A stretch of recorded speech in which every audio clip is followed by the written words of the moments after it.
Assalamualaikum warahmatullahi wabarakatuh.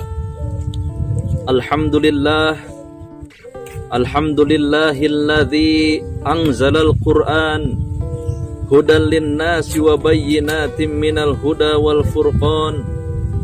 Asyhadu an la ilaha illallahul malikul mannan wa asyhadu anna sayyidana Muhammadan abduhu wa rasuluhu sayyidul anam. Allahumma salli wa sallim ala sayyidina Muhammadin wa ala alihi wa sahbihi ajma'in, amma ba'd.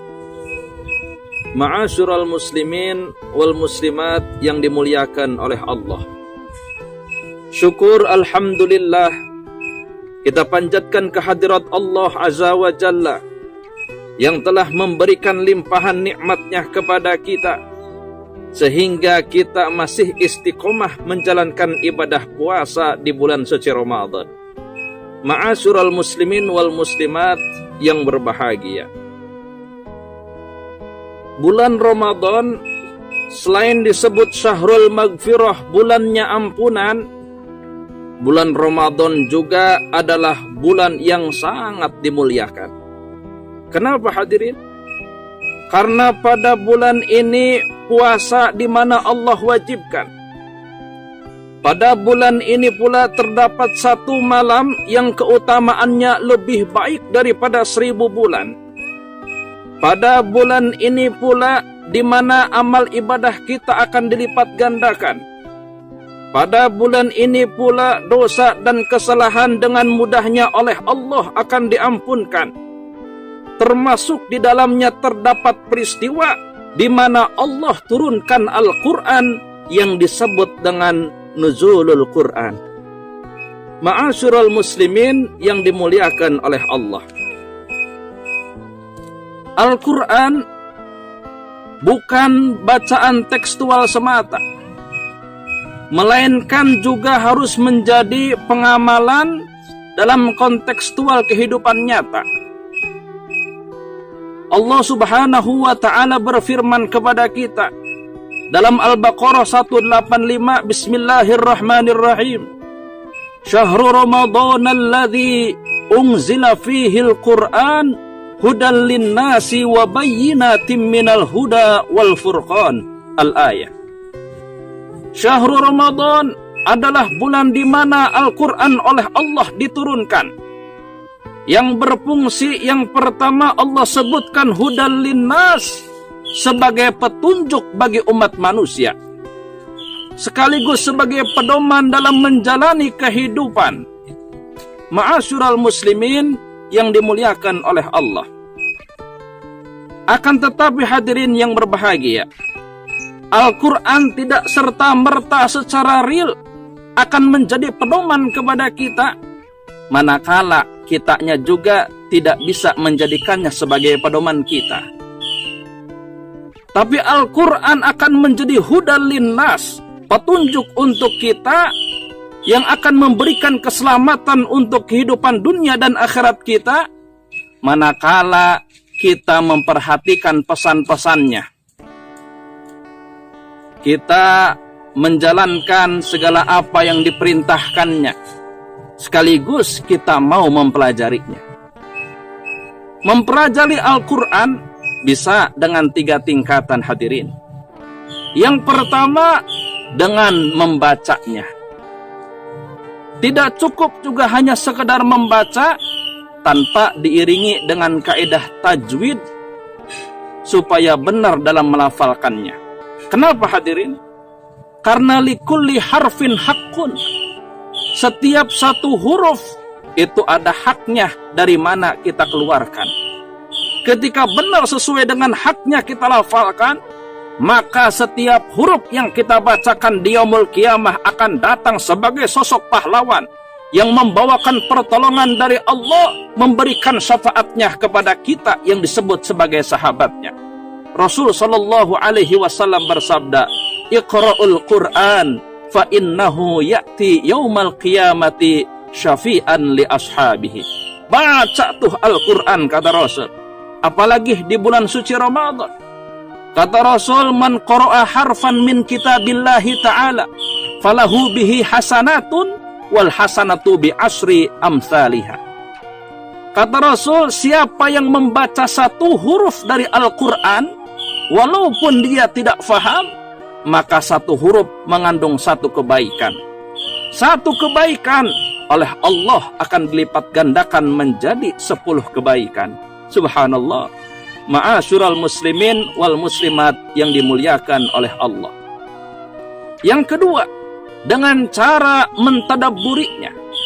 Sesekali kita membaca artinya, kita fahami kandungan maknanya. Sungguh begitu sangat banyak hadirin pesan-pesan Allah yang tertera dalam Al-Quran. Ancaman, kisah-kisah inspirasi tentang umat-umat terdahulu telah Allah tunjukkan dalam Al-Quran. Semua ini akan menjadi hikmah dan pelajaran. Inna fi dzalika laayatin liqaumi yatafakkarun. Manakala kita mentafakurinya, akan mendapatkan pelajaran yang begitu sangat berharga di dalamnya. Hadirin, janganlah sampai kita masuk ke dalam golongan apa yang Allah katakan dalam surah Muhammad ayat 24. Afala yatadabbaruna al-Qur'an. Apakah mereka tidak mentadabburi Al-Quran? Sungguh begitu sangat banyak pesan-pesan Allah berikan. Ancaman-ancaman sudah Allah secara gamblang berikan. Ataukah na'udzubillah, kalau seandainya kita sampai ke dalam kategori am ala qulubin aqfaluha, ataukah mungkin hati kita sudah terkunci sehingga tidak mampu menerima cahaya hidayah dari Allah Subhanahu wa ta'ala. Na'udzubillah summa na'udzubillah. Ma'asyiral muslimin wal muslimat yang dimuliakan oleh Allah. Dan yang ketiga adalah dengan mengamalkan pesan-pesan Al-Quran. Segala apa yang dihalalkan, yang dibolehkan dalam Al-Quran, yuk kita kerjakan. Tapi segala apa yang sudah jelas diharamkan oleh Al-Quran, ayo kita tinggalkan. Insya Allah kita akan menjadi hamba yang sa'idun fid dunya, sa'idun fil akhirah. Bahagia di dunia, insya Allah bahagia pula di akhiratnya. Amin. Ya Allah, ya Rabbal Alamin. Ma'asyiral muslimin wal muslimat yang dimuliakan oleh Allah. Yang kedua, Al-Quran berfungsi, kata Allah, wa bayyinatim minal huda wal furqan, sebagai penjelas dari petunjuknya, dalam arti sebagai solusi untuk memecahkan semua problematika kehidupan kita. Apalagi umat kita sekarang sedang dihadapkan dengan sebuah ujian, wabah pandemi COVID-19 yang begitu sangat menakutkan. Semestinya membuat kita sadar diri untuk kembali lagi kepada Al-Quran. Semua sudah ada rumusnya dalam Al-Quran. Siapa, kata Allah, yang ingin oleh Allah diberikan solusi dalam semua rumitnya permasalahan hidup kita ini? Kata Allah, wa may yattaqillaha yaj'al lahu makhraja. Bertakwalah kepada Allah, Allah akan berikan solusi dalam kehidupan kita. Kata Allah pula, siapa yang ingin oleh Allah dimudahkan, yang tadinya urusan susah biar jadi mudah, yang berat jadi ringan. Wa may yattaqillaha yaj'al lahu min amrihi yusra. Siapa yang bertakwa kepada Allah, jaminannya akan dimudahkan yang susah menjadi mudah. Kemudian ditambahkan wa yarzuqhu min haitsu la yahtasib. Siapa yang bertakwa kepada Allah, maka oleh Allah akan diberikan rezeki yang berlimpah ruah dari arah yang tidak diduga-duga. Dan juga kata Allah, siapa yang banyak dosanya ingin diampuni dosa dan kesalahannya, wa may yattaqillaha yukaffir anhu sayyi'atih. Oleh Allah, dengan bertakwa kepada Allah, jaminannya akan dihapuskan dosa dan kesalahan kita. Bahkan kalau benar-benar taubatnya kepada Allah, bukan sekedar dihapuskan dosa dan kesalahan kita, tapi wa yu'zim lahu ajra, dan dilipat gandakan amal kebaikan kita. Ma'asyiral muslimin yang dimuliakan oleh Allah. Ini Al-Quran tidak serta-merta akan memberikan solusi kepada kita. manakala kitanya sendiri tidak mau menjadikan Al-Quran sebagai solusi dalam kehidupan kita. Hadirin kaum muslimin yang dimuliakan oleh Allah. Yang ketiga, fungsi Al-Quran disebutkan kata Allah, syifa'u wa rahmatun lil mu'minin, sebagai obat bahkan rahmat bagi kita hambanya yang beriman. Obat hati, obat jasmani, semua bisa disembuhkan dengan Al-Quran. Al-Quran mengandung keyakinan sehingga bisa membuka tirai-tirai kebodohan, keraguan, kesyirikan, kemunafikan, bahkan hawa nafsu yang senantiasa cenderung ingin membawanya kepada hal-hal yang dilarang oleh Allah Subhanahu wa ta'ala. Syifa'un, penyembuh hati bagi mereka-mereka yang punya penyakit hati, iri hati, dengki, hasud, riya, sum'ah, takabur, dan sebagainya. Ini bisa dibasmi dengan Al-Quran sebagai syifa'un buat kita. Ma'asyiral muslimin yang berbahagia, bahkan disebutkan oleh banyak ulama, Al-Quran yang berfungsi sebagai syifa bukan sekedar hanya bisa menyembuhkan fisik saja, tapi ini Al-Quran bisa menyembuhkan segala macam penyakit yang secara medis mustahil bisa disembuhkan. Subhanallah. Hadirin yang berbahagia, kadang kita teringat dengan apa yang sudah Allah kisahkan dalam Al-Quran. Bagaimana Nabi Zakaria alaihi salatu wassalam yang curhat di hadapan Allah Subhanahu wa ta'ala, meminta keturunan. Beliau curhat, ya Rabb, wasta'ala ra'su syaiba, mana bisa aku mendapatkan keturunan sementara rambutku sudah beruban. Wa qad balaghaniyal kibar, usiaku sudah sangat tua renta. Wa mraati akhir, sementara istriku sudah divonis oleh dokter menopause tidak mungkin punya keturunan, ya Rabb. Tapi karena berkat kegigihannya, kesungguhannya dekat dengan Allah melalui Al-Quran, tidak lama setelah itu malaikat datang. Fanadathul malaikatu wa huwa qaimu yusolli fil mihrab annallaha yubashshiruka biyahya. Hai Nabi Zakaria, jangan takut, jangan cemas, jangan khawatir. Allah sudah memberikan kabar gembira dengan diberikan seorang keturunan bernama Nabi Yahya. Subhanallah. Ma'asyiral muslimin yang berbahagia. Yang kedua, ada kisah seorang kepala suku Arab Baduy tersengat racun kalajengking. Saat itu berobat ke sana kemari tak kunjung sembuh juga. Akhirnya teringat, dulu ada seorang sahabat yang bertamu justru dicuekan, tidak dijamu, balik lagi. Dipanggil lagi oleh kepala suku untuk mengobatinya.